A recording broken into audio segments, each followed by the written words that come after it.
مرزائیوں کے ساتھ انسانی حقوق کا تعاون کرنے میں شریعت کا کیا حکم ہے؟ مرزائی قادیان با اتفاق علماء اسلام تمام ات کت پہ کہ وہ مرتد اور زندیق اور خارج اسلام زندیق میں باعث تو لکھ زندیق مطلب گو یس زن اسلامی لباس نل ترائت آس دپن بچس مسلمان مگر عقید آسنس تم یم زن اسلامس دین اسلامس سراسر خلاف آس تمس ونان زندیق یہ زن بڑ عام طور پر ونان معمولی کنس یہ خطرناک لفظ یہ زن ونان یعنی یس اسلامک لباس نل آس ترائت دپان آس بچس مسلمان ریش تہ نماز تہ پڑھان مگر ہپر آسن تمس اسلام بنیادی احکام بنیادی عقائد تم خلاف آسن تم چس صحیح تمس ونان زندیق جیسے کہ مرزائی قادیانی تو یمن ست ٹوٹلی نہ دینی تعلقات تو نہ دنیاوی تعلقات دینی تعلقات یم ہیکو کنس غیر مسلم ست مرتد ست تھیت اور دنیاوی معاملات ہیکو کافر ست تھیت مگر مرتد ست نا کافر چھو سکھ چھو تمس دکان تمس نش ہیکو گھست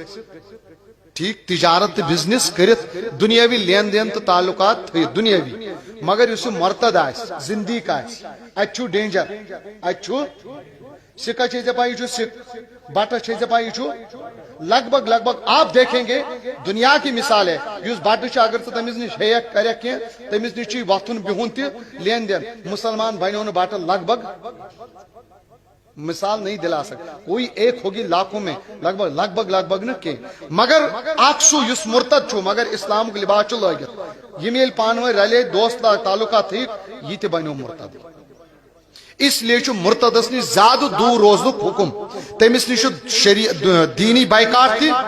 اور دنیاوی بائیکاٹ تھی تمس ست نہ تعلقات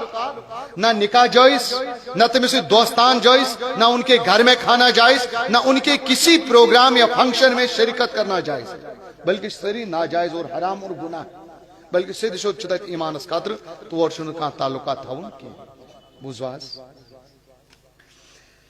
ہاں پچھو لکھمت مرزائیوں کے ساتھ رشتہ رکھنے والا یا دوستی رکھنے والے کے بارے میں کیا حکم ہے تو بوزوی سو یم سے رشتہ تھاون ناجائز حرام گناہ اور اس رشتہ کرو ٹوٹلی رشتہ چھین سو رشتہ چھن کین بلکہ علماء اسلام نے لکھا سو رشتہ چھ زنائے خالص کیا چھو سنی مسلمانس لگ نہ ٹوٹلی رشتہ وہ زنائے خالص ہے الگ گھن تمن واجب اگر حلال تو جائز سمجھت کورمت آس تمن سارے مولی صوب تہ کس صوب نو کلمہ پڑھ